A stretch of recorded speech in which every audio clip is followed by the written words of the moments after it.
So I am at my buddy's house, and this is literally the greatest wrestling collection I have ever seen. I'm going to do this as quickly as possible so I can get this in a short.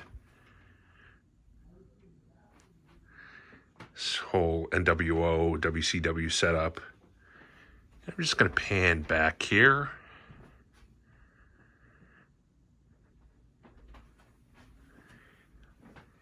This is a complete original collection. It has every single figure released of the Hasbros. Here's the more modern figures. He's got the belts. And he's got these new ones, the newer Mattel ones. The barbershop. Absolutely stunning, beautiful collection.